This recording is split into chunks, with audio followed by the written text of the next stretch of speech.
Je suis ravie de vous retrouver pour ce 7e épisode d'Éclat d'esprit.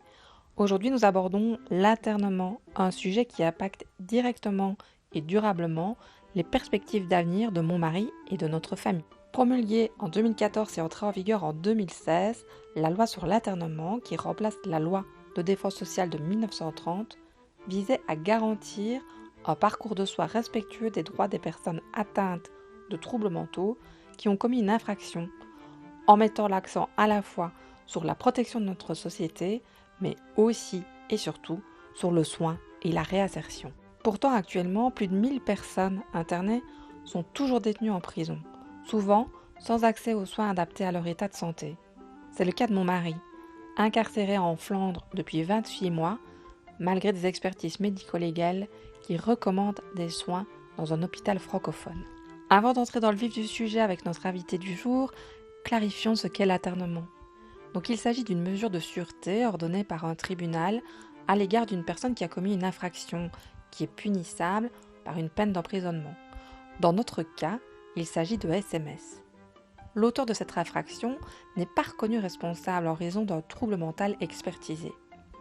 Pour que l'internement soit prononcé, il faut également qu'au moment du jugement, c'est-à-dire souvent plusieurs mois après l'infraction, la personne reconnue et responsable soit toujours atteinte d'un trouble mental qui continue à détruire ou à altérer gravement sa capacité de jugement et le contrôle de ses actes. Dans notre cas, entre les faits et la décision définitive d'internement, 22 mois se sont écoulés, en l'absence totale des soins médicaux prescrits, indispensables au rétablissement de mon mari. Aujourd'hui, pour aborder l'internement sous l'angle médical, j'ai le plaisir d'être venu à la rencontre du professeur Oswald à Bruxelles. Dans un mois, pour l'épisode du 8 juin, nous explorerons l'aspect cette fois juridique de cette loi sur l'internement avec Olivia Nederland, professeure de droit pénal à l'université Saint-Louis de Bruxelles. Alors que nous venons de passer le cap des 11 ans de cette loi du 5 mai 2014, qui s'est voulue profondément humaine, il est crucial de réfléchir à son application, à la réalité du terrain et à ses conséquences sur toutes les personnes concernées,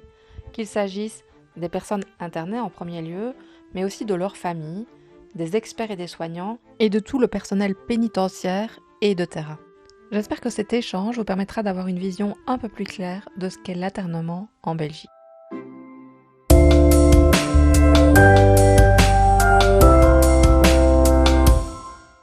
Bonjour professeur Oswald, c'est un vrai plaisir d'être ici avec vous à l'hôpital universitaire de Bruxelles. Merci d'avoir rendu cette rencontre possible. Pour ceux qui ne vous connaissent pas déjà, qui êtes-vous et qu'est-ce qui vous anime au quotidien dans votre travail ? Oula, vaste question. Je suis actuellement le directeur du service de psychiatrie, donc, comme vous l'avez dit, de l'hôpital universitaire de Bruxelles. Alors j'exerce cette fonction depuis quelques mois. Et dans mon parcours, j'ai fait beaucoup de choses, mais c'est vrai que le fil rouge est peut-être la psychiatrie médico-légale, pour laquelle j'ai fait une thèse, une spécialisation, et c'est un domaine non seulement qui m'intéresse, mais qui me tient à cœur, parce que c'est un domaine qui ne touche pas uniquement à la spécialité médicale qu'est la psychiatrie, mais aussi à ses interactions avec la justice, avec le droit, voire même la philosophie, ou toute une série d'autres domaines. Donc ça est passionnant, et j'aime à croire que même si actuellement je ne suis pas directement en psychiatrie médico-légale, outre une activité, en tout cas une petite partie de mon activité est consacrée à la mise en observation, je pense que c'est quand même une école intéressante, parce que ça nous permet vraiment non seulement de mieux comprendre parfois les motivations des personnes qu'on a en face de soi, et puis ça nous oblige aussi à ouvrir un peu nos perspectives à d'autres domaines, donc c'est une bonne école. Et donc voilà un peu ce qui m'anime au quotidien, c'est le plus possible d'essayer d'aider modestement évidemment les gens, au-delà de les comprendre, et c'est ça que j'aime depuis longtemps maintenant. Aujourd'hui, on va essayer de retracer le parcours d'une personne qui se retrouve internée en Belgique. Donc à partir du moment où la famille constate qu'il y a une problématique et essaye de trouver des soins et qu'on n'y arrive pas de manière volontaire. Voilà. Je voudrais aussi qu'on puisse faire certains parallèles avec la France. Et donc en France, ça me semble plus facile, c'est du coup un document à signer par une personne qui constaterait que son proche ne va pas bien, et par un médecin. Et de là, ils accèdent aux soins. Oui. En Belgique, comment ça se passe ? C'est un petit peu différent. Alors c'est parfois plus simple ou plus compliqué, ça dépend de quel point de vue on se place. Alors il y a dans la loi, qui vient d'être modifiée ici en Belgique, mais pas en tout cas pour le début. Imaginons que quelqu'un pose problème, que son entourage imagine qu'il y a un problème psychiatrique, elle peut, de manière tout à fait libre, solliciter le juge de paix de son canton, et donc de lui soumettre un courrier disant voilà, quelqu'un de mon entourage ne va pas bien. Et c'est vrai le juge de paix doit avoir en possession un rapport médical. Donc c'est pas le même courrier, ce sont deux courriers différents si on devait simplifier. Et c'est avec ces deux documents, et principalement c'est vrai avec le rapport médical, que le juge de paix statue. Mais alors, il faut savoir qu'en Belgique, cette procédure, elle est quand même assez rare. On est plus dans une procédure d'urgence en Belgique, qui fait que la loi en fait est utilisée plus dans ses exceptions que dans son aspect général. Et donc ce qui se passe, c'est qu'une personne en général pose problème de manière relativement urgente, et là il faut prendre une décision tout de suite. Et là le rapport médical, il est prioritaire, il est indispensable. Et là c'est le procureur du roi qui s'occupe des premières démarches, de désigner un hôpital qui va accueillir la personne si la mesure est validée. Et ce n'est qu'une fois que la personne est hospitalisée qu'il transmet le dossier au juge de paix, qui alors lui reprend la procédure comme c'est normalement prévu par la loi. Mais ici on est vraiment dans une situation de personne qui, selon les critères légaux, se met en danger elle-même ou les autres, qui, dans le cadre de l'urgence, il n'y a pas d'alternative, donc il n'y a pas d'autre choix que de la priver de liberté. Il faut aussi que la personne présente vraiment une maladie mentale, ça c'est important, et qu'elle refuse la prise en charge. Donc on est quand même dans une série de conditions qui sont là pour préserver, et ça c'est essentiel, la liberté de la personne. C'est quand même une des rares situations qui peut faire en sorte qu'on prive de liberté quelqu'un qui n'a pas commis de délit. C'est quand même quelque chose de rarissime, et on est la seule discipline médicale à avoir la possibilité, entre guillemets, d'imposer des soins. Donc quand on prend les choses de manière du droit naturel, c'est une démarche qui est tout à fait compréhensible, qu'on préserve avant tout l'autonomie de la personne, mais cette autonomie peut être limitée quand vraiment il y a des problèmes, mais ces problèmes doivent être clairement énoncés, ils doivent être cumulatifs, c'est-à-dire qu'ils doivent être présents tous en même temps. Et l'autre chose, pour terminer, c'est que le médecin garde une certaine forme d'autorité, entre guillemets, là-dedans, puisque lors de la période de privation de liberté à l'hôpital, le médecin a le loisir de pouvoir lever la mesure sans demander l'avis ou l'accord du juge de paix. Donc il garde vraiment la primauté de la décision et de la responsabilité de cette mesure. Il doit faire certaines démarches, comme prévenir la famille ou autre, mais il a la possibilité de lever une mesure de son fait. Ça, c'est vraiment le cas d'une hospitalisation, quand quelqu'un pose un problème psychiatrique, il est dangereux pour lui-même ou pour les autres. Et puis alors, il y a les autres situations, et la principale, c'est évidemment quand quelqu'un a commis un délit, ou un fait réputé délit ou crime. Alors là, c'est totalement différent. Là, c'est vraiment l'appareil judiciaire, le code pénal qui se charge de ce type de situation, et là, la place du médecin est totalement différente. Et c'est quoi la place du médecin dans ce cadre-là ? Alors là, la place du médecin, elle se situe à 3 niveaux.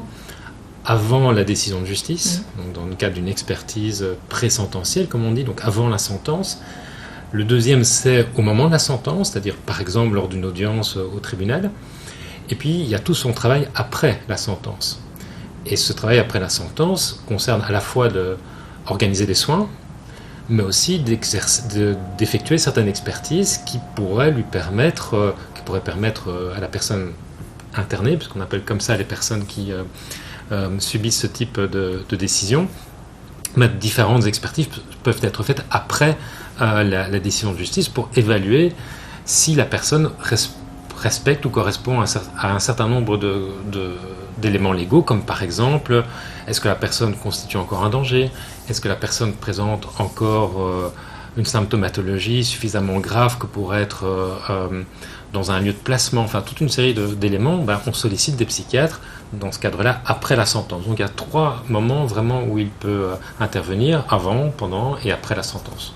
Et est-ce que c'est le même qui intervient avant, pendant, après ? Déontologiquement, a priori, celui qui intervient avant ne peut pas intervenir après, et l'inverse est aussi vrai, mais il faut un petit peu nuancer ça, parce que quand on travaille dans les soins, post-sententiels comme on dit, on est amené finalement dans les lieux de placement, en tout cas dans une grande partie d'entre eux, à exercer à la fois le rôle de soignant, mais aussi le rôle de quelqu'un qui fait des évaluations.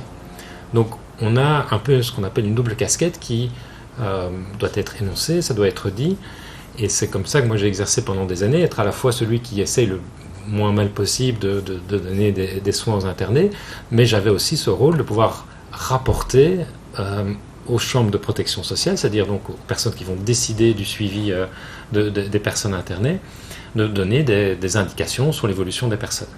Donc j'avais ce double rôle. Et donc, vous voyez que finalement les rôles peuvent parfois se confondre, et que dans chaque situation, il y a des pour, il y a des contre. On pourrait revenir si vous voulez. J'ouvre ici une parenthèse post-enregistrement destinée à nos auditeurs. Fin 2022, j'ai été informée de cette procédure de mise en observation prévue par la loi du 26 juin 1990. J'ai reçu les documents nécessaires, notamment la requête à adresser au juge de paix, accompagnée d'un certificat médical circonstancié de moins de 15 jours. Cependant, mon mari, résident français, n'avait aucune adresse en Belgique, alors même qu'il était porté disparu.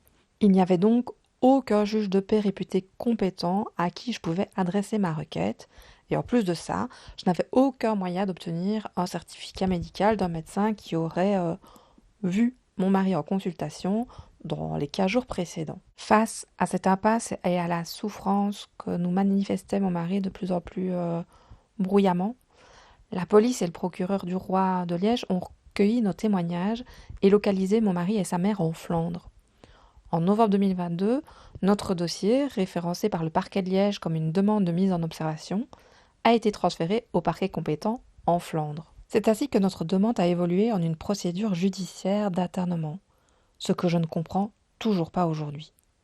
À l'époque, je n'avais aucune conscience des applications de l'internement, et la barrière de la langue reste encore aujourd'hui un frein considérable à la compréhension de notre situation et à sa prise en charge. Quels sont les objectifs poursuivis par ces mesures, soit de mise en observation ou soit d'internement ? Est-ce que ce sont les mêmes ? Non, c'est un peu différent. Donc les mesures de mise en observation, l'objectif c'est vraiment de pouvoir limiter la dangerosité pendant un temps relativement court, et on parle de quelques jours, un maximum quelques semaines. L'objectif est vraiment d'essayer d'apaiser les choses. Alors cliniquement, le but est d'apaiser les choses, de réduire la dangerosité, de lancer quelques pistes cliniques. Mais le but, c'est de réduire le plus possible le temps d'hospitalisation qui, globalement, est à la fois toxique pour la personne, mais aussi pour l'équipe soignante. L'internement, c'est différent. C'est une mesure pénale qui vise à, d'un côté, préserver la sécurité publique, donc de pouvoir mettre à l'écart quelqu'un qui pourrait atteindre la sécurité publique, et aussi, la loi est très claire là-dessus, de pouvoir prodiguer des soins. Et donc, l'idée derrière ça, c'est que la personne ne doit pas payer pour ce qu'elle a fait, donc elle ne doit pas bénéficier ou pâtir d'une peine, mais elle bénéficie d'une mesure de soins, mais qui est organisée par la justice. Donc c'est-à-dire que la justice délègue, tout en restant responsable, délègue au monde soignant en général l'encadrement de ces mesures, mais reste très présente pour décider de sortie, de libération provisoire, de libération définitive, de transfert, etc. Tout ça, c'est la justice qui décide. Donc, ce qui change vraiment beaucoup entre la mise en observation et l'internement, c'est le rôle du médecin. Le rôle du médecin, le médecin dans l'internement, il est mandaté par la justice, tandis que dans la mise en observation, c'est le médecin qui a bénéficié, je dirais, d'une autorisation judiciaire de contraindre les personnes aux soins. Donc la place est très différente. Et au niveau de la temporalité, c'est aussi très différent. Oui. Mise en observation, c'est beaucoup plus court. Oui. Court, tandis qu'un internement, c'est à durée indéterminée. Exactement. Quels sont les critères pour sortir de ça, justement? Quand est-ce que l'internement prend fin? C'est quoi le... C'est aussi... Alors, la loi, pour ça, la loi donc, a été modifiée en 2014. Il faut savoir que la loi de défense sociale, à l'époque, date d'il y a près d'une centaine d'années maintenant, et qu'elle a été modifiée en 2014, donc c'est devenu la loi relative à l'internement. Et cette loi considère qu'en fait, toutes les personnes qui sont internées, c'est-à-dire des personnes qui sont déclarées irresponsables de leurs actes pour un fait réputé crime ou délit, a priori, ont vocation à être libérées. Sauf si ces personnes présentent un certain nombre de caractéristiques. Et ces caractéristiques, si on doit les simplifier, je ne vais pas citer directement les textes légaux parce que je ne les ai plus en tête exactement, mais globalement, ce qu'il faut, c'est pour qu'on maintienne l'internement, c'est-à-dire pour qu'on ne les libère pas, et donc la loi part plutôt du fait qu'une personne doit être libérée, sauf s'il n'y a pas de perspective de réinsertion sociale, sauf si la dangerosité reste présente, et sauf si elle n'a pas reconnu à la fois sa responsabilité, si très concrètement elle ne participe pas aux réparations financières dues aux victimes. Donc ce sont globalement les critères qui font qu'une personne reste internée. Donc dans ce cadre-là, notre rôle quand on est médecin dans le post-sententiel, c'est d'essayer d'agir sur ces trois missions, à la fois de réduire la dangerosité, de pouvoir offrir des perspectives de réinsertion, et derrière ce mot réinsertion, il y a le fait de limiter la symptomatologie. Le but, c'est pas de guérir. Quelqu'un peut sortir tout en restant symptomatique. C'est pas ça l'esprit de la loi, mais il faut que cette personne puisse avoir des perspectives de réinsertion. Et la troisième chose, c'est de participer aussi à la reconnaissance du dommage qui a été causé, et donc de pouvoir travailler à cette meilleure responsabilisation, entre autres financière. Alors, je vois déjà venir un peu ce que vous suggérez, c'est que la place de l'interné là est essentielle, parce que si un interné ne veut pas, par exemple, se réinsérer pour des raisons X ou Y, mais des raisons parfois tout à fait légitimes dans leur tête, en tout cas, c'est par exemple quand ils ne reconnaissent pas leur délit. Pourquoi est-ce que j'irais me réinsérer dans tel centre alors que j'ai rien fait? Alors là, la procédure, elle s'arrête. Ça veut dire qu'il n'y a pas de perspective de réinsertion, puisque la personne ne veut pas se réinsérer. Et donc, c'est vraiment du cas par cas, où par exemple dans ces situations, la personne ne veut pas se réinsérer, ou lorsque la personne nie les faits, par exemple, qui lui sont reprochés, eh bien, il s'agit pour les soignants qui travaillent dans l'internement, de faire du cas par cas, d'expliquer au magistrat, de pouvoir justifier qu'un enfermement dans un lieu de placement, on appelle ça un lieu de placement, n'est peut-être pas indiqué pour quelqu'un qui justement a besoin de sortir, que l'internement peut même aggraver sa situation. On est vraiment à chaque fois à tutoyer un peu la ligne rouge pour essayer de parvenir à un accord entre toutes les parties, ce qui n'est vraiment pas facile. Mais c'est vrai que la loi est assez particulière dans ce sens-là, c'est que on nie d'une certaine manière à la personne sa capacité de discernement et de jugement, et c'est d'ailleurs une des bases des motifs d'internement, mais d'un autre côté, il faut que pour qu'elle soit libérée, elle ait quasiment des capacités de discernement. Donc c'est un petit peu compliqué. Mais je le répète, ça peut parfois bien se passer quand tout le monde a une bonne composition et une bonne volonté. Mais c'est un gros travail. Alors, ne veut pas se réinsérer, c'est sur le ne veut pas. Pour moi, c'est au-delà de ne pas vouloir, c'est de ne pas être en capacité, en tout cas sur le moment, d'envisager par les symptômes de la maladie, tout simplement. Oui,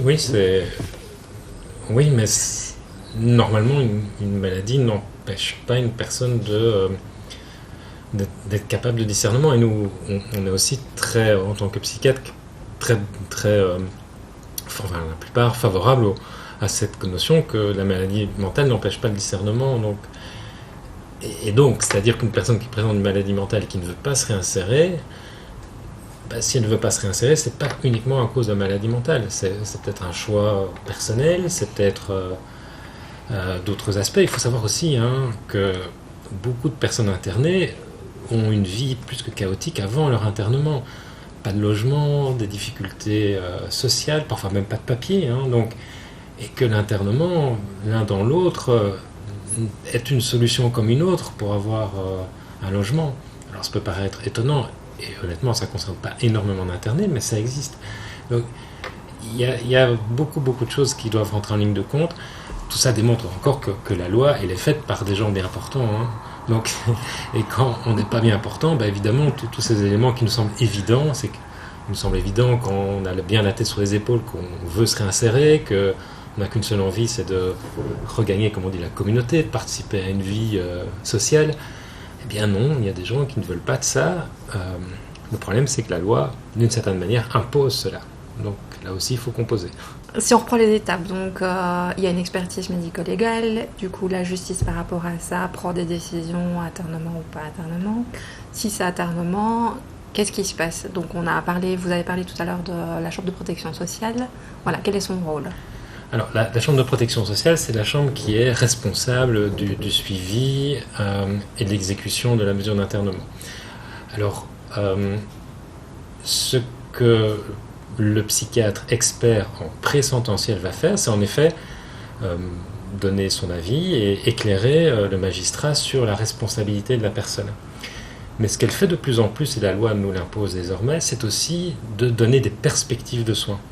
Donc il y a non seulement la responsabilité, est-ce que la personne était responsable de ses actes, oui, non, est-ce qu'elle avait le discernement, etc. Ça c'est une partie. L'autre partie importante, c'est en fonction du niveau de risque, qu'est-ce qu'on propose comme soin. Et donc, le juge va prendre ces différents éléments en compte et, idéalement, va essayer de définir ce qui est le mieux pour la personne. Internement ou pas, si internement, où ça, dans quel lieu, par exemple, on offre des soins pour telle pathologie. Et c'est ça qui va un peu définir la suite. Et donc, la Chambre de protection sociale est saisie et c'est elle qui va prendre en charge ça. Alors ça, c'est la théorie. Alors, en pratique... la Belgique, comme vous le savez, a été condamnée de multiples fois pour absence de soins ou soins inadéquats à des personnes qui étaient incarcérées, parce qu'en effet, la plupart des internés passent un certain temps, et c'est encore pire ces derniers mois, un certain temps dans les annexes psychiatriques des prisons, annexes où les gens, là aussi, plein de bonne volonté, font ce qu'ils peuvent, mais qui concrètement ne permettent pas des soins de qualité. Donc ces gens attendent dans les annexes psychiatriques de prison le temps qu'il y ait une place qui se libère dans le lieu le plus adéquat pour eux. Mais ce temps peut aller jusqu'à 6 mois, 1 an, voire plus. Et donc, dans les faits, si des décisions sont prises pour le bien de la personne, cette application, elle est compliquée.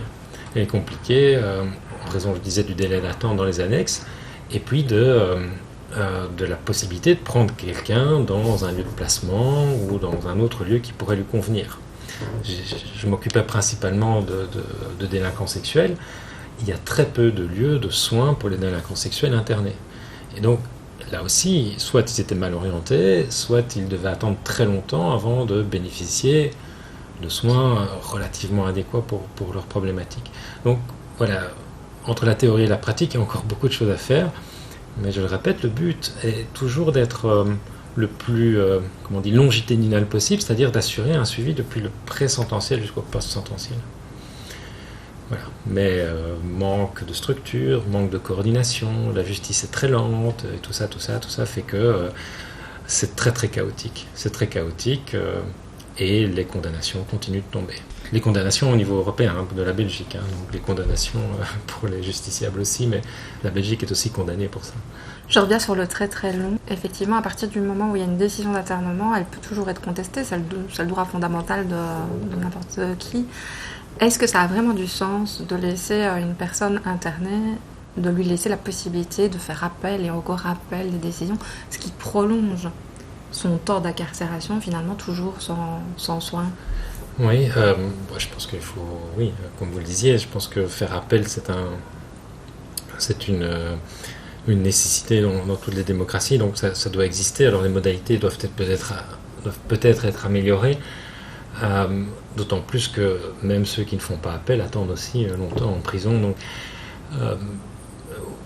oui, je pense que c'est pas tant la procédure qui doit être changée que son application, que le fait que il y ait plus de disponibilité, cette pauvre chambre de protection sociale qui doit gérer, il faut le reconnaître, beaucoup de dossiers, puisse voir les internés plus fréquemment, soit plus flexible quant aux audiences. Enfin, mais chacun fait ce qu'il peut. On connaît les soucis d'organisation de la justice. Donc, oui, en effet, il faudrait que ça soit plus vite, en tout cas plus flexible. Mais là, en attendant, je le répète, la Belgique est face quand même à une situation où elle est sommée de trouver des solutions, hein, parce que ça devient vraiment catastrophique. Hein. Cette nouvelle loi relative à l'internement a pendant un temps permis d'un peu apurer le retard, mais maintenant il y a un nouvel appel d'air, c'est-à-dire qu'on prononce plus d'internement, et donc de nouveau on est dans la même situation où les délais courent, et c'est un cercle vicieux, puisque comme la chambre de protection sociale d'une certaine manière a aussi plus de personnes à gérer, eh bien les internements se prolongent. Hein. Il y a une chose à savoir, c'est qu'au tout début de la loi donc de défense sociale, il y a près d'une centaine d'années, les durées d'internement, elles étaient très très courtes en fait. Un an et demi maximum. Mais maintenant, en 2025, on est encore tenant compte du délai d'attente dans les prisons, autour de 6, 7, 8 ans. Donc, on est dans quelque chose qui dénote non seulement peut-être d'une aggravation des pathologies, peut-être d'éléments cliniques qu'on ne connaît pas bien, mais aussi d'une procédure judiciaire qui a des ratés, qui est lente et qui fait que, voilà, j'ai des exemples en tête, par exemple d'énormes difficultés de passer d'un lieu de placement, donc c'est-à-dire à un lieu pour délibérer à l'essai. Ça semble incroyable et ubuesque, mais une fois qu'on décide, que le magistrat décide qu'une libération à l'essai est possible, eh bien, il faut que la personne soit transférée dans un lieu pour libérer à l'essai. Et là aussi, délai d'attente, difficultés de communication, les personnes qui travaillent dans les lieux de libération à l'essai, pour aller en prison rencontrer la personne, ça prend des plombes.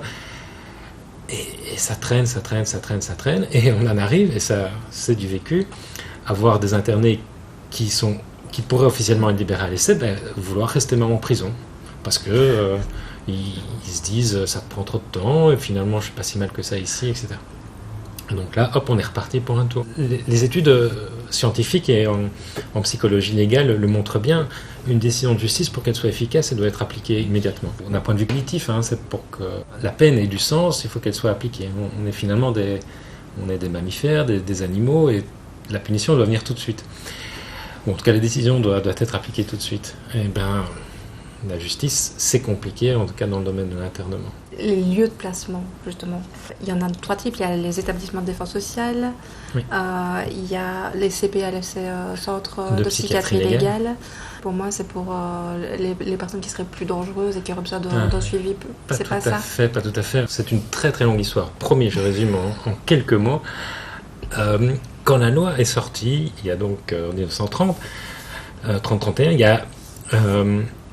la loi était vraiment... Et je considère toujours que c'est une loi qui est une loi vraiment humaniste, hein, parce que c'est vraiment le but, c'est de soigner les gens qui ne sont pas responsables de leurs actes. Hein, donc, et globalement, c'est un objectif qui reste rempli. Hein, donc il ne faut pas jeter le bébé avec l'eau du bain. Il y a des choses bien là-dedans, et on a évoqué des éléments négatifs. Mais bref, donc cette loi, au départ, disait qu'il fallait des lieux où ces personnes devaient être placées. Le problème, c'est que ça n'a pas été suivi des faits, c'est-à-dire qu'il n'y a pas eu vraiment de budget qui a été débloqué pour construire des établissements. Et donc, du côté néerlandophone comme du côté francophone, on a un peu bricolé. Alors, du côté néerlandophone, comme il y avait énormément de lits dans les hôpitaux psychiatriques, et comme il y en a encore beaucoup, hein, on est quand même le premier pays européen en termes de lits psychiatriques, hein, par habitant, et bien du côté néerlandophone, les internés étaient orientés soit vers des structures spéciales dans les prisons, soit dans des structures dans les hôpitaux psychiatriques classiques. Du côté francophone, ça a été un petit peu la même chose, mais on a assez vite spécialisé 2 structures, donc un établissement de défense sociale qui est à Pèves et un hôpital psychiatrique sécurisé qui est à Tournai. Alors, maintenant, ils se ressemblent beaucoup parce qu'ils ont autant d'infirmiers et d'infirmières. Avant, il y en a un qui était plus pénitentiaire, donc moins d'infirmiers, moins de soignants, à PEV, et l'autre qui était sur un modèle hospitalier classique, donc plus de soins. Désormais, les deux, heureusement, bénéficient de cette structure de soins. Entre-temps, donc, comme en Flandre, ça ne bougeait pas et que personne n'était vraiment libéré, ils ont créé des centres de psychiatrie légale, Anvers et Gand. Et donc, ces deux centres visent à être un petit peu le premier filtre d'une certaine manière. C'est-à-dire qu'ils accueillent les personnes qui, une fois que la mesure d'internement a été prise. Alors là aussi, c'est sur le papier. Le problème, c'est que la machine a des ratés et que beaucoup de gens, et là vous avez tout à fait raison, les gens un peu plus dangereux ont tendance à rester en CPL. C'est-à-dire qu'ils bouchent aussi une porte d'entrée vers l'internement ou vers des structures plus légères, entre guillemets, pour les personnes qui ont des problèmes plus légers, qui sont quand même la majorité, il faut le dire. Donc les centres de psychiatrie légale devaient être quelque peu, je dirais, des centres d'orientation, mais voilà, ça freine un petit peu de ce côté-là. Du côté francophone, tout un réseau s'est créé finalement avec le temps qui a plutôt la caractéristique d'être assez en lien avec la psychiatrie classique. Donc globalement, et pour une fois, il semble que du côté francophone, parfois ça marche un petit peu mieux que du côté néerlandophone, il y a de vraies collaborations avec les structures de psychiatrie classique. Donc ça tourne quand même un petit peu mieux. Il n'empêche que ça freine aussi, et que, comme je le disais là tout à l'heure, le passage entre ces lieux de placement et des structures pour libérer à l'essai, qui sont souvent adossées à des structures psychiatriques classiques, se fait un peu encore trop lentement. Et il va y avoir un centre de psychiatrie légale, en tout cas à Wavre, semble-t-il, d'ici quelques années. On attend toujours, parce que ça évidemment, ça s'est chaque fois postposé. Alors c'est une bonne nouvelle, sauf que l'encadrement ne sera pas du même niveau, semble-t-il, que dans les hôpitaux comme on l'a actuellement. Donc ce sera plutôt un lieu à connotation plutôt pénitentiaire que vraiment curative. Alors, ce sera sûrement un petit peu entre les deux, mais la question qui se pose, c'est est-ce que envoyer quelqu'un depuis la prison vers un CPL où l'encadrement ne sera finalement que guère mieux qu'en prison, est-ce que ça a du sens plutôt que les envoyer directement à PEV ou à Tournai? Alors ça aurait du sens si ça permet d'activer et d'augmenter le flux, ça oui. Il faudrait être très vigilant à ce que ce ne soit pas une prison bis, quoi. Ça c'est vraiment aussi le grand enjeu de cette création de ce CPL francophone. Moi, j'avais du coup cette image de lieu de détention pour PEV, l'établissement de défense sociale de PEV. J'avais en tête qu'il y avait moins de soignants, que c'était quand même géré par la justice et les marronniers plutôt à Tournai, plutôt par la santé. Ouais. Là, vous avez l'air de dire que ce soit l'un ou l'autre. Ouais. Alors, il reste sous des tutelles, me semble-t-il, différentes, mais à vérifier. Mais le niveau de soins s'est énormément amélioré à PEV et je veux dire, il faut vraiment être aussi assez admiratif du travail qu'ils ont fait ces dernières années pour vraiment améliorer leurs compétences de soins. Donc je pense que tout le monde là aussi, partout, fait le mieux qu'il peut, mais avec parfois, comme je le disais, cette lenteur, des injonctions paradoxales, parce que finalement la société, qu'est-ce qu'elle demande de manière générale? La société de manière générale, c'est qu'on enferme les délinquants, et d'autant plus s'ils sont considérés comme fous. Donc il faut toujours se battre un petit peu parfois contre un mur quand on veut que des personnes qui présentent un trouble psychiatrique, qui ont parfois commis des délits sévères, puissent quand même sortir. Donc c'est parfois compliqué, et donc les équipes font de gros efforts, parce qu'évidemment il n'y a pas beaucoup de moyens, la société n'est pas très motivée à pouvoir libérer des fonds, des financements pour activer ce flux-là, malgré les condamnations au niveau de la Cour européenne des droits de l'homme. Mais, donc voilà, donc il va falloir faire des choses. Moi j'ai entendu que les dernières annonces de la justice allaient quand même dans le bon sens. L'idée c'est aussi de briser ce tout sécuritaire, donc c'est-à-dire d'enfermer les gens qui seraient dangereux. Donc il faut améliorer aussi la capacité des soignants à mieux évaluer la dangerosité. Il faut apprendre à prendre des risques aussi. Donc notre société doit être suffisamment mature pour accepter qu'on fasse des paris aussi sur l'avenir, bien encadré évidemment, mais qu'on fasse des paris, sinon on enferme tout le monde. Il faut toujours être très très porteur d'espoir. En psychiatrie on apprend ça, mais c'est d'autant plus en psychiatrie médico-légale, c'est non seulement l'espoir, mais la rédemption. C'est pas parce qu'on a fait une bêtise qu'on doit porter ça toute sa vie, sinon ça ne sert plus à rien. Et donc on doit pouvoir continuer à porter cette flamme-là avec beaucoup d'abnégation et de motivation. Mais il faut le faire parce que c'est aussi ça que nous enseigne la psychiatrie, c'est l'espoir. Et donc là aussi, adapter ça dans le milieu médico-légal, c'est parfois compliqué, mais il faut continuer à le faire. Les centres de psychiatrie légale d'Anvers et de Gand, ils sont bilingues? Non, ils sont néerlandophones. Alors, okay. C'est toujours un petit peu plus compliqué parce qu'évidemment, il y a des internés francophones et on se débrouille, mais la justice, elle est certes fédérale, mais évidemment, les juridictions sont souvent unilingues, sauf à Bruxelles où c'est bilingue. Et donc, on oriente en fonction aussi de la langue par exemple, de la Chambre de protection sociale. Donc, voilà, la Chambre de protection sociale, c'est les néerlandophones, orientent du côté souvent néerlandophone. Alors, il y a évidemment des possibilités, ce qu'on appelle de transfèrement, donc de transfert d'un centre à l'autre, mais globalement, effectivement, ce qui est néerlandophone au départ, donc un délit commis en Flandre, c'est souvent un internement en Flandre. Donc, et idem du côté francophone. Alors, il existe des possibilités de transfert, effectivement, mais ça doit venir de la personne internée. Et effectivement, nous, on est confrontés, pour le moment, à la possibilité de transfert vers la Wallonie. Mais est-ce que ça a du sens d'être soigné dans une langue qui n'est pas la sienne? Oui, et d'ailleurs, c'est aussi un des motifs aussi qu'on peut reprocher à la Belgique, au-delà de l'absence de soins, c'est l'absence de soins dans sa langue. Et ça fait partie de l'ensemble des critiques qui sont énoncées, en particulier du fait de cette organisation judiciaire. Donc, oui, en effet, et merci de rappeler d'ailleurs que la personne, même si au départ, en effet, elle est considérée comme n'ayant pas de discernement, est quand même au centre de son soin, parce que le soin est centré sur la personne. La personne a cette possibilité théoriquement de pouvoir choisir, même dans l'internement, quel médecin le suit, dans quelle langue.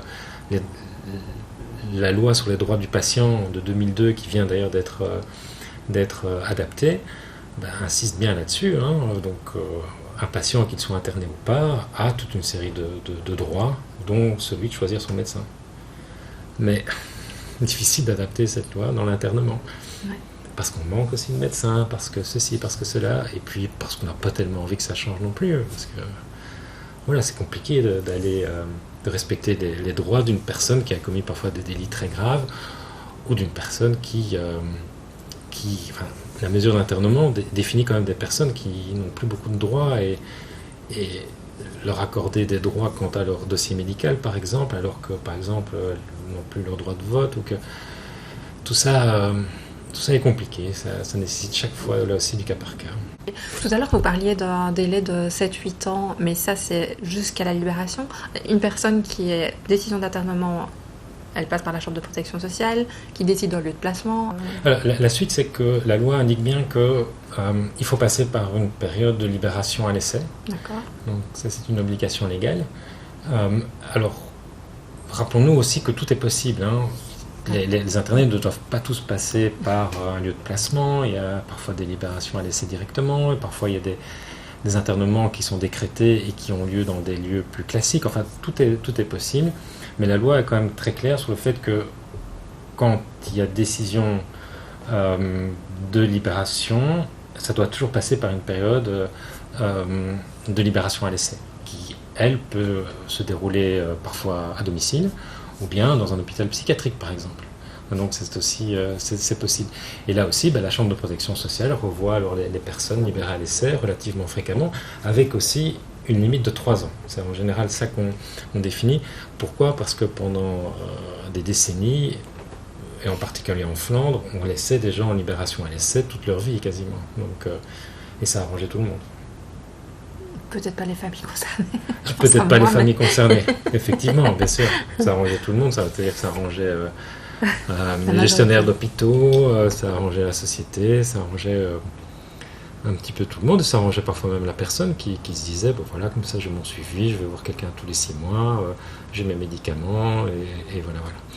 Le monde a changé, et heureusement, en effet, vous l'avez dit, l'implication des familles est indispensable, malgré toutes ces énormes difficultés qu'on a citées, et puis de plus en plus, les gens sont considérés comme autonomes, hein, donc il fallait mettre une limite, sinon le poids judiciaire aurait fait qu'on avait encore une cohorte de gens qui, ad vitam, étaient internés. C'est encore un peu le cas actuellement pour certains d'entre eux. Mais ça va un petit peu mieux, en tout cas en termes de durée d'internement, on s'est compris la libération à l'essai.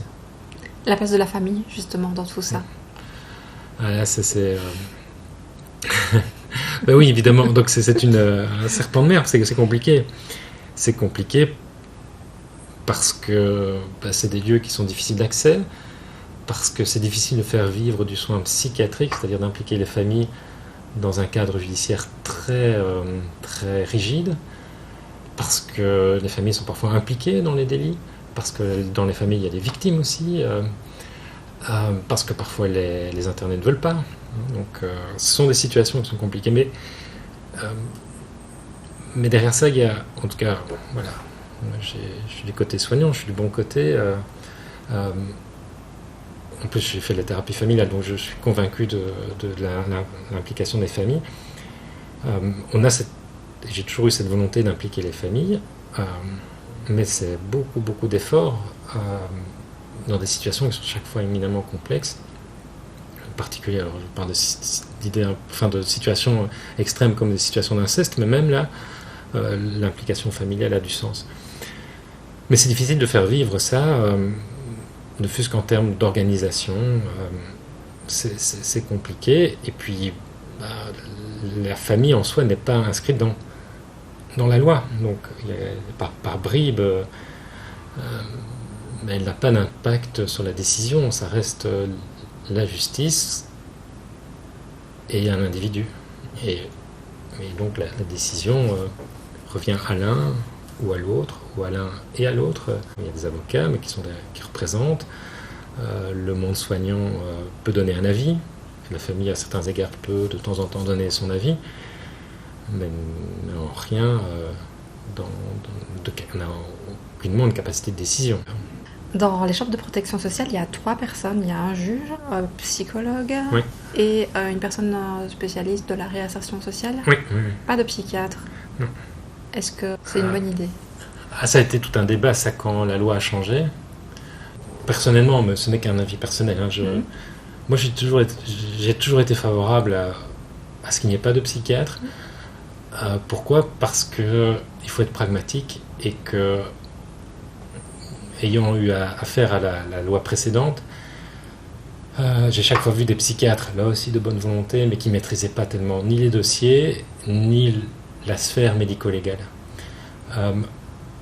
Très sincèrement, depuis le changement de la loi, et ça, moi j'ai toujours été favorable à ça, il y a des gens qui sont plus compétents que les psychiatres pour ça. Alors peut-être pour certains aspects de diagnostic direct, c'est un manque, mais globalement, j'oserais dire que ça marche quand même mieux avec les personnes que vous avez citées, qui sont souvent deux psychologues, parce que c'est des gens qui connaissent bien le domaine, qui connaissent aussi la psychopathologie, qui connaissent les lieux de réinsertion, donc, et qui sont parfois même les moteurs de la réinsertion. Donc, rappelons-nous, la chambre de protection sociale n'est pas un frein à la libération. La loi dit bien que les personnes ont vocation à être libérées, sauf s'il y a un certain nombre de critères. Et j'ai vu des chambres de protection sociale qui étaient parfois plus soutenants d'une libération que les soignants. Donc, là aussi, c'est possible. Donc la chambre de protection sociale, je pense, a eu à gagner dans le fait d'avoir des personnes qui maîtrisent bien le domaine, qui maîtrisent bien le sujet et qui peuvent être moteurs d'une libération, d'une réinsertion. C'est plutôt pas mal, je trouve. Est-ce que vous voyez quelque chose à ajouter ? Une chose peut-être... je pense que le système de l'internement, c'est un système qui est assez unique quand même en Belgique, qui... créer une troisième voie entre l'acquittement d'une part et la condamnation d'autre part. Donc, on l'a dit et redit ici, l'internement sur le papier, je pense que ça reste une belle idée d'un point de vue humaniste, d'un point de vue de la sécurité publique. C'est quand même le plus possible de prodiguer des soins à des gens qui en ont besoin et qui ont commis des délits parce qu'ils étaient malades. Donc, sur le papier, c'est tout à fait légitime. Le problème, c'est l'organisation de tout ça, c'est le financement de tout ça. Et l'autre chose, c'est aussi l'évolution de la psychiatrie qui fait que les diagnostics psychiatriques ne sont pas des éléments figés, catégoriels. Tout ça est très mouvant et très compliqué. Qu'est-ce que je veux dire par là ? Je veux dire qu'il y a un certain nombre d'internés qui vont aller spontanément mieux, tout comme, et c'est ce que je voulais rajouter, c'est qu'il y a beaucoup de condamnés qui vont aller plus mal. Donc des gens qui, dans le système de la condamnation, peuvent avoir des caractéristiques d'internés. Et là aussi, on est un petit peu coincé parce qu'on a, pendant des décennies, plutôt orienté les moyens psychiatriques vers les internés, mais pas vers les condamnés. Et donc là, il y a beaucoup de choses à faire du côté des condamnés. Les condamnés qui sont souvent toxicomanes, qui développent un certain nombre de troubles psychiatriques du fait de l'enfermement, c'est là-dessus aussi maintenant à ça qu'il faut s'atteler, c'est-à-dire de pouvoir leur prodiguer des soins, qu'il y ait là aussi des psychiatres, des psychologues, des assistants sociaux qui puissent travailler avec eux. Il y en a, mais évidemment pas assez.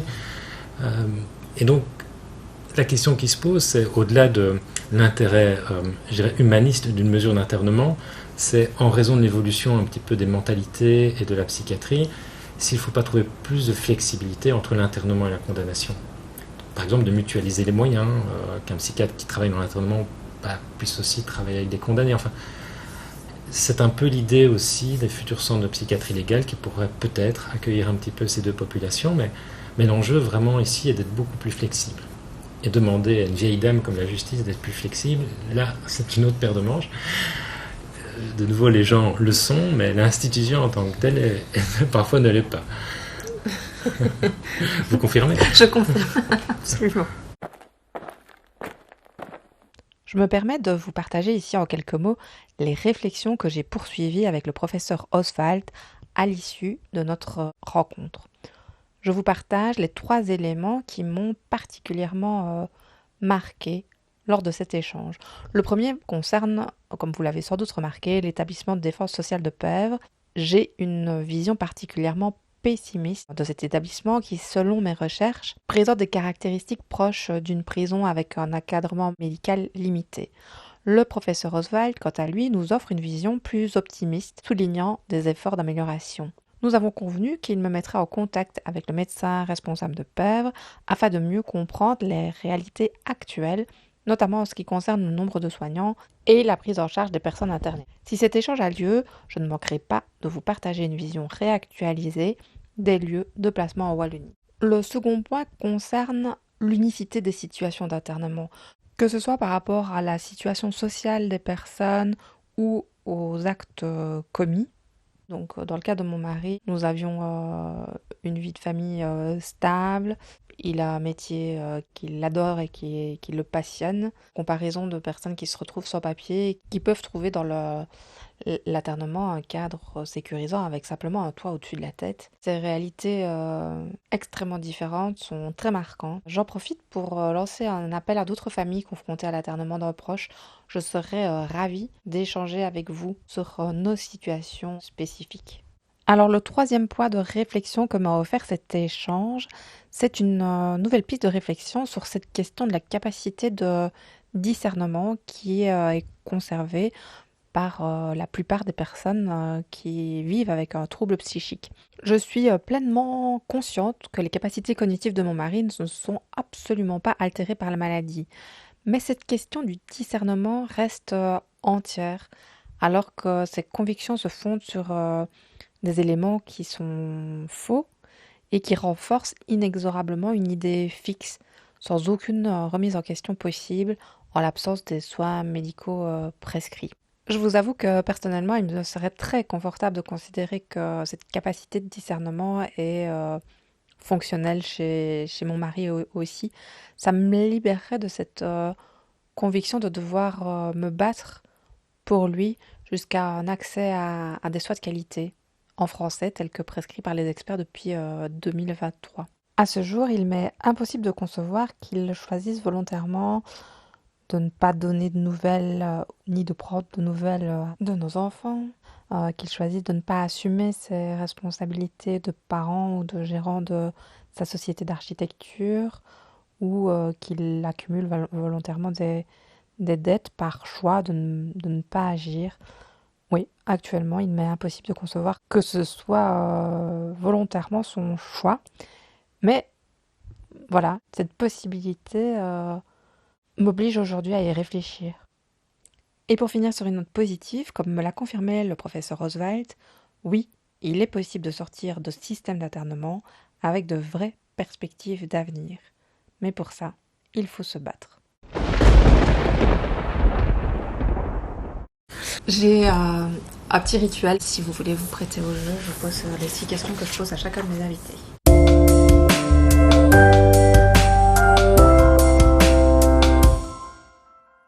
Quel moment clé a changé votre regard sur la santé mentale ? Quand j'étais assistant, donc interne en psychiatrie, j'ai participé à une mise en observation d'une jeune adolescente, entre guillemets banale, et j'étais convaincu, alors ça a été confirmé par mes chefs et tout, qu'il fallait la contraindre aux soins. Puis j'ai plus de nouvelles, et puis 3-4 ans après, je l'ai revue dans un hôpital psychiatrique. Elle avait pris 20 kilos, elle s'était scarifiée. Elle est venue vers moi, elle a dit, vous voyez les conséquences de votre décision. Alors, j'ose espérer que ce n'est pas les seules conséquences de ma décision qui m'ont mis dans cet état, mais ça m'a fait beaucoup réfléchir sur le fait que contraindre aux soins ou priver quelqu'un de liberté, c'est pas toujours la solution. Donc, il faut être toujours prudent quand on prive quelqu'un de liberté. Ça fait 20 ans de cette histoire et je ne l'ai pas oublié. Si vous pouviez déconstruire une idée fausse une bonne fois pour toutes, ce serait laquelle ? Il y en a tellement en psychiatrie, mais une parmi d'autres, c'est que les personnes qu'on croise en psychiatrie manqueraient de discernement. Oui, certains d'entre eux, effectivement, mais globalement, les personnes qui sont en psychiatrie sont tout à fait capables de réfléchir à leur situation. Et j'exclus ici des situations compliquées, comme vraiment des situations de perte de discernement, mais au-delà de la psychiatrie médico-légale, ce qui compte, c'est quand même toujours considérer que la personne en face de soi, c'est une personne qui a tout comme nous, ses failles, ses difficultés, mais qui a cette possibilité de décider. Ça, c'est important. Voyez-vous des innovations, alors qu'elles soient scientifiques, sociales, architecturales peut-être, qui pourraient révolutionner notre façon d'aborder la santé mentale et donc sa prise en charge dans les années à venir ? Révolutionner, non, parce que je pense qu'on est dans une discipline qui est tellement intriquée dans toute une série de domaines qu'il n'y aura pas de révolution en psychiatrie. Alors, il y en a eu peut-être avec les médicaments, mais on a vu que ce n'était pas idéal non plus. Donc, non, ce qui va faire évoluer les choses, c'est vraiment la réduction de la stigmatisation, c'est l'intégration de toute une série de modèles thérapeutiques dans une approche globale des choses. Donc, c'est vrai, vous parliez d'architecture. Moi, je rajouterais évidemment les approches psychocorporelles, les approches nutritionnelles, le sommeil, l'activité physique. Et puis alors, ce vers quoi va la psychiatrie, c'est de plus en plus une approche qu'on appelle développementale. Et ça, j'y tiens aussi énormément, et on y travaille avec nos collègues pédopsychiatres, c'est de pouvoir prévenir aussi. La psychiatrie est une spécialité un peu de revalidation d'une certaine manière. On prend toujours les choses trop tard. Et que si on arrivait à mieux identifier ce qu'on appelle les prodromes, peut-être au moyen à terme peut-être d'indicateurs biologiques ou d'une meilleure évaluation des situations, de prendre en compte les gens en amont le plus tôt possible, là on pourrait prévenir toute une série de dégradations et de décompensations. Là, je crois que c'est ça ce vers quoi il faut travailler. Donc c'est l'objet de nos recherches, entre autres ici à l'HUB. Y a-t-il un livre, un film, une œuvre ou une rencontre qui vous a profondément marqué sur le sujet des troubles psychiques ? Oui, j'ai l'habitude de dire, parce que je commence à devenir vieux et donc ça devient peut-être un petit peu une rengaine, mais que les meilleurs livres de psychologie ne sont pas des livres de psychologie, c'est les romans. Et si on a envie de comprendre ce qu'est la psychiatrie médico-légale, il faut lire Les Frères Karamazov de Dostoïevski, qui est un bouquin extraordinaire et qui rentre dans le psychisme de délinquant. Crime et châtiment est aussi extraordinaire. Donc voilà, quelqu'un qui veut comprendre la psychiatrie médico-légale et comprendre ce qui peut se passer chez certains, doit lire ces 2 bouquins. À partir d'aujourd'hui, que vous engagez-vous à continuer, à initier, à arrêter ou à faire différemment en lien avec la santé mentale, de manière personnelle ou professionnelle? Un engagement que je dois prendre alors. Ouais. J'imagine comme un petit peu tout, c'est essayer de continuer, mais c'est toujours garder la flamme. Et on en parlait aujourd'hui, c'est espoir et rédemption. Ça peut paraître un peu chrétien comme discours, mais à la limite pourquoi pas. C'est de garder cette flamme toujours autour de ces notions-là d'espoir et de rédemption. C'est de se lever tous les matins en disant que allez, il faut y aller.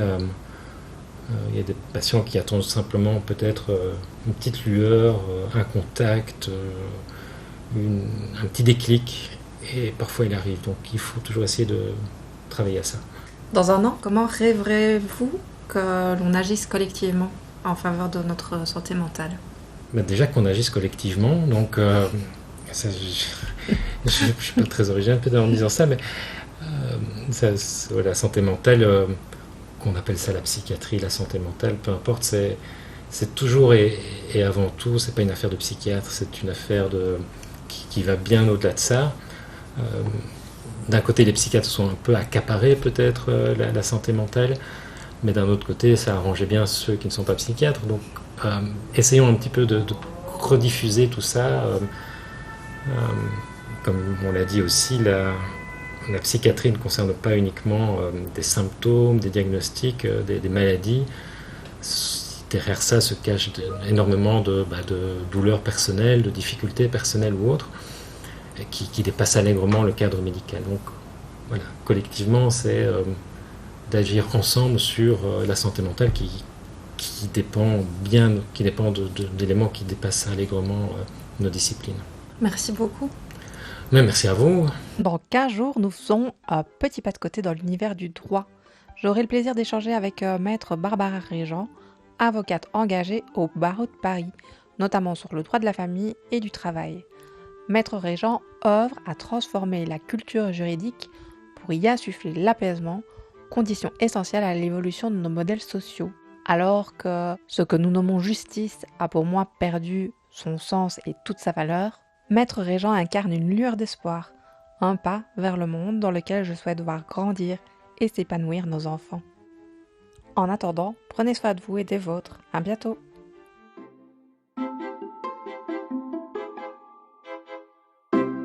Vous venez d'écouter Éclat d'esprit, le podcast qui met en lumière avec authenticité et ouverture d'esprit les mystères de notre santé mentale. Ici, nous explorons les failles de notre esprit pour mieux comprendre ses forces. Nous brisons les tabous, on déconstruit nos idées reçues et nos préjugés, on parle espoir et rétablissement. Entre éclat de voix et éclat de rire, nous partageons nos expériences, nous ouvrons un dialogue inédit avec des personnes concernées par un trouble, des experts à la pointe des évolutions actuelles et les acteurs pluridisciplinaires de terrain. Notre objectif ? Faire éclater nos vérités, contribuer à mieux comprendre les réalités complexes des maladies et de leur prise en charge, pour ouvrir la voie vers d'autres possibles.